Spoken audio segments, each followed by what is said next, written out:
এর যে গুরু গৌরাঙ্গ রাধা গোপীনাথ জীবের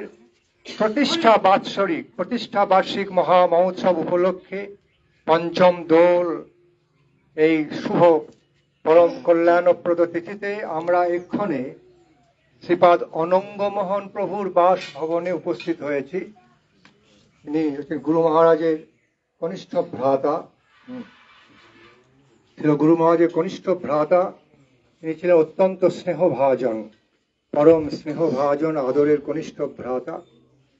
তো তার এখানকার নাম হচ্ছে শ্রীযুক্ত অমরেন্দ্রনাথ ভট্টাচার্য। ছিল গুরু মহারাজ দীক্ষা প্রদানান্তে নাম দিয়েছিলেন অনঙ্গমোহন দাস প্রভু। তার বাসভবনে উপস্থিত হয়েছি। এই বাসভবনে অনেক পবিত্র স্মৃতি জড়িয়ে রয়েছে।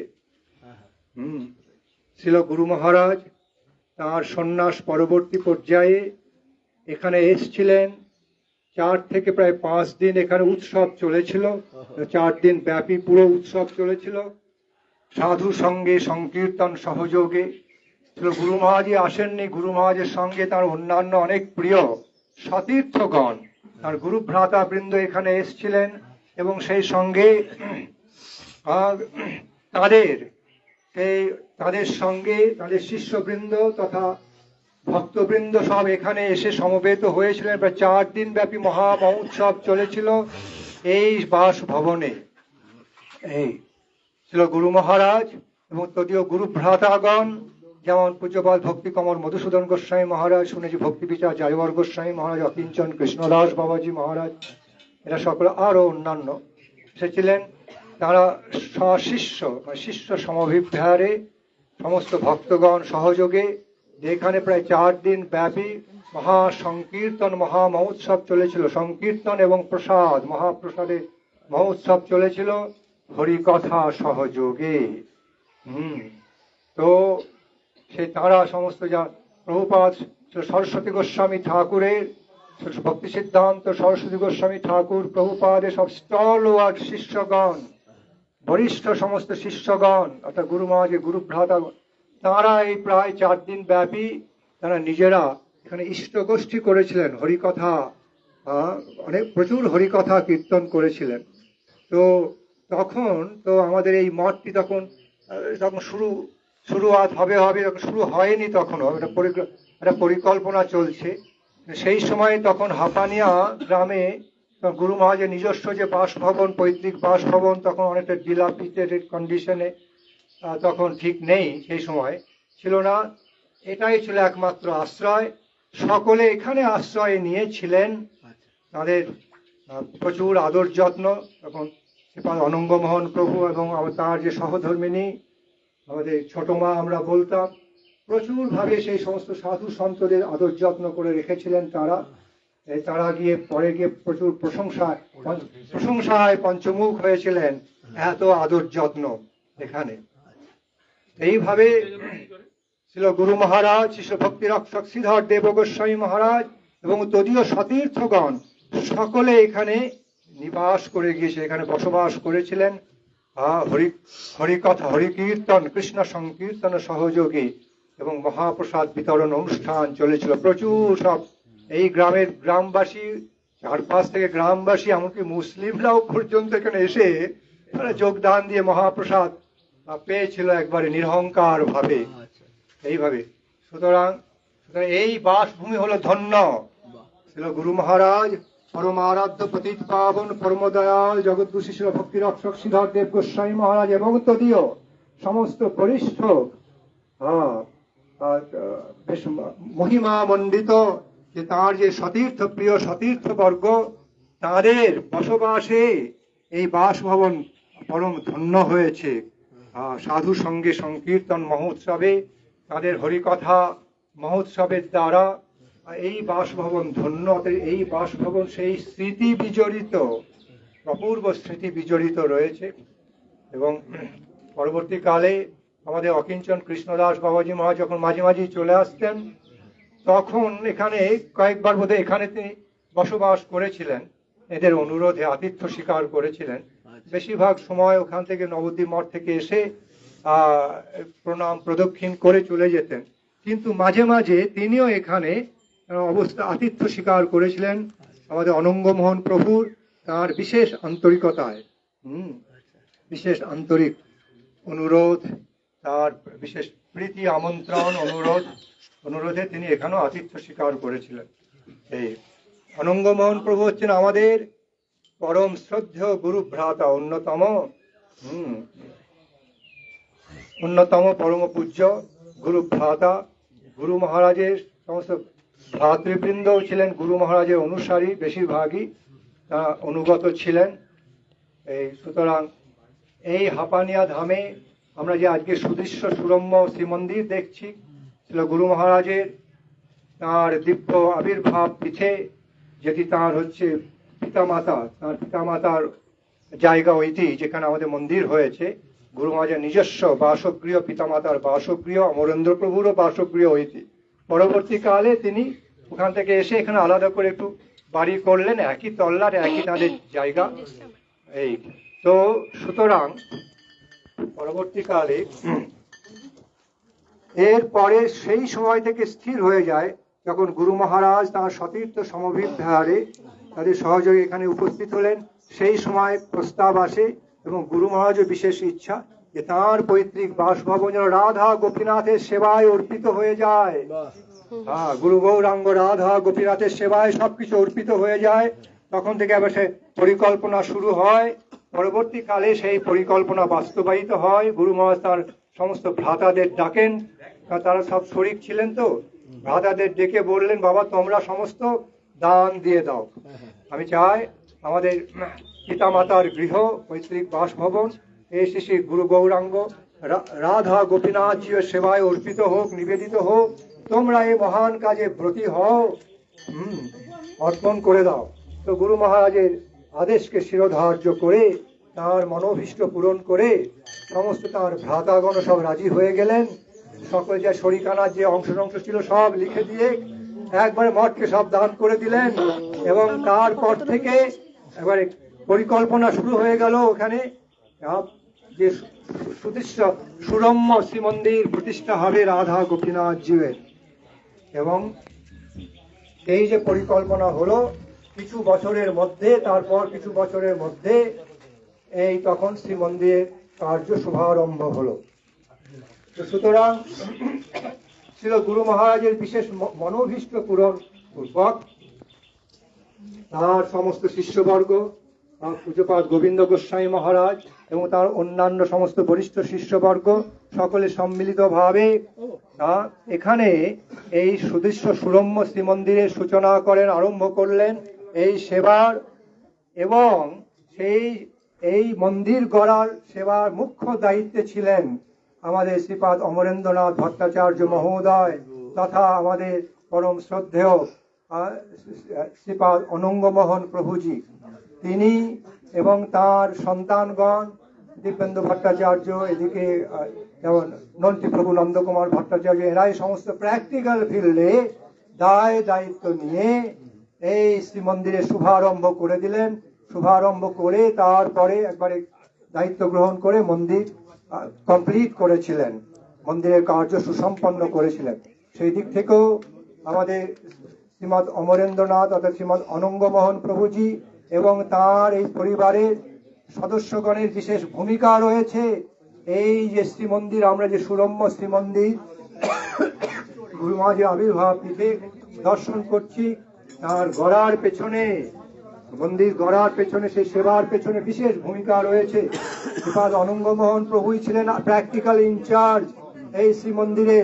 তার প্রকটকালে জীবদ্দশায় তিনিই ছিলেন শেষ কথা প্র্যাকটিক্যাল ইনচার্জ। গুরু মহারাজের কৃপা নির্দেশে, গুরু মহারাজের কৃপা ইচ্ছা ক্রমে তিনি ছিলেন এখানকার মঠরক্ষক সবকিছু।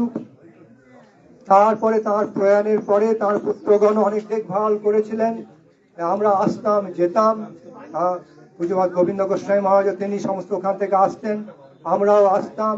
গুরু মহারাজের কৃপা নির্দেশে এখানে এসে আমরা কিছুদিন থাকতাম, সেবা করতাম। চাষ জমিতে কেমন চাষ হচ্ছে না হচ্ছে, ফসল ফলছে না ফলছে, এগুলো একটুখানি দেখভাল করে গুরু মহারাজকে রিপোর্ট করতাম।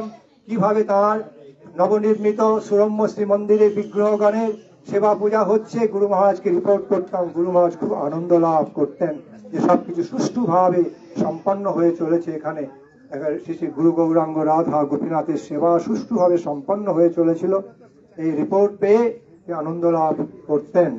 এই তো অনঙ্গ মোহন প্রভু এই সমস্ত দায়িত্ব নিয়ে এইগুলো সব দেখভাল তিনি করতেন। এই গুরু গৌরাঙ্গ রাধা গোপীনাথ শ্রী মন্দিরের শ্রী চৈতন্য সারস্বত আশ্রমের তাতে আমাদের পরম কৃতজ্ঞতা রয়েছে তাঁর প্রতি, গুরু মহারাজ এই পরিবারের প্রতি, অনঙ্গমোহন প্রভু সপরিবার অনঙ্গমোহন প্রভুর প্রতি। তিনি ছোট মা আমাদের কত আদর যত্ন করতেন। আমাদের হাপানিয়া মন্দির ওটি যেমন আমাদের প্রথম স্থান, এটি ছিল অভিন্ন দ্বিতীয় স্থান আমাদের। আমরা যখনই ওখানে আসতাম, ওখানে প্রণাম প্রদক্ষিণ করে সংকীর্তন করার পরে এখানেও চলে আসতাম তাকে প্রণাম করার জন্যে।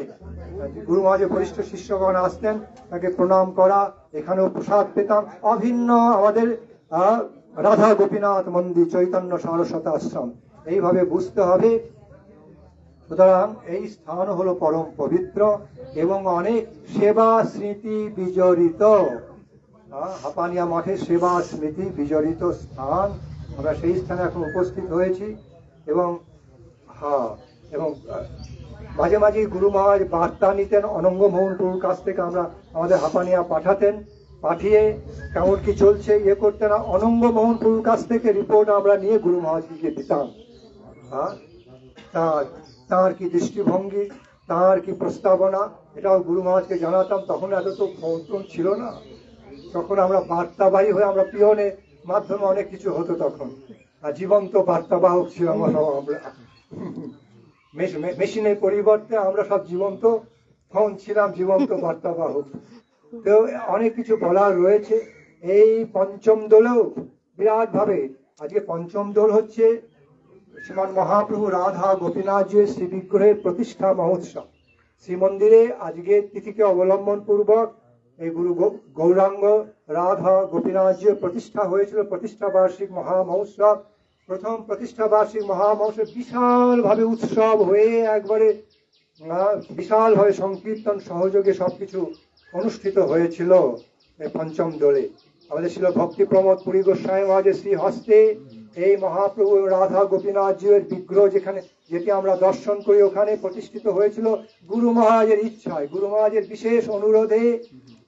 তার মনোভীষ্ট পূরণ করে তাঁরই অপর পরম প্রিয় গুরু ভ্রাতা পরম পূজ্যপাদ শ্রী ছিল ভক্তি প্রমোদ পুরী গোস্বামী মহারাজ, তিনি নিজ হস্তে এই শ্রী মহাপ্রভু এবং রাধা গোপীনাথজির বিগ্রহ এখানে প্রতিষ্ঠা করেছিলেন এই শ্রী মন্দিরে। তারও বিশেষ স্মৃতি রয়েছে। এবং ছিল ভক্তি প্রমোদ পুরী গোস্বামী মহারাজ এখানে এসেছিলেন, আতিথ্য স্বীকার করেছেন। অনঙ্গমোহন প্রভু বাটিকায় তার বাড়িতে এসে তিনি আতিথ্য স্বীকার করেছিলেন, প্রসাদ পেয়েছিলেন। তো সুতরাং অনেক স্মৃতি এই বাসভূমি, এই বাসগৃহ অনেক সেবা স্মৃতি বিজড়িত অভিন্ন চৈতন্য সারস্বত আশ্রম, এইভাবে আমাদের বুঝতে হবে। তো আমি এখানেই আমার আপাতত হরিকথার বিশ্রাম দান করছি। আপনি যদি ইংরাজি ভাষায় একটুখানি যদি বলে দেন, যেটুকু বললাম সংক্ষেপে। হরে কৃষ্ণ। তো হরে কৃষ্ণ, জয় গুরু মহারাজ, জয় বৈষ্ণব। তো আমরা today just Maharaj told Bhaktinanda Sai Maharaj about the glories of this place. This is the house of Guru Maharaj's younger brother Amarendra Bhattacharya, and he also took initiation from Guru Maharaj, and his name Guru Maharaj given is Anangamohan Prabhu.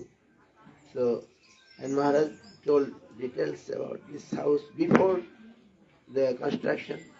Everyone used to come here. Guru Maharaj also came after his sannyas, and with all his god brothers.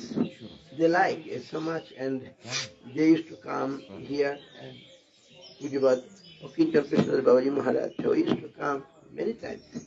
And finally they also request that where is the birthplace of Guru Maharaj? There must be some temple. And finally that place was the original place and birthplace of Guru Maharaj. Then Guru Maharaj requested his brothers, give this property, then we shall install there Guru Gauranga Radha Gopinath, and they everybody happily donate. And but from this house, I mean, everyone used to come and stay here. And Guru and Chotoma, I mean, wife of Anangamohan Prabhu, also very affectionate to us. I also see him sometimes. I come and give my prasad. Now all gone, but Maharaj, we remember their memories and how nice they served. I mean, they're the family member of Guru Maharaj. All are Brahmin here, Bhattacharya, and his son, and also they serve many times. Now all this Nandan, Nanda Kumar Bhattacharya. all gone, but we come to remember and recall all the first times here, and Maharaj told details how everyone was very pleased. Guru Maharaj got brothers, and then finally Ananga Mohan Prabhu took the charge to build a temple there. The temple was built, and now in 85, I think it's 85, Vijayavangeshwara Bhakti Pramod Puri Goswami Maharaj, by the request of Guru Maharaj, he came himself and installed the deity. I also was there, a witness. I was witness.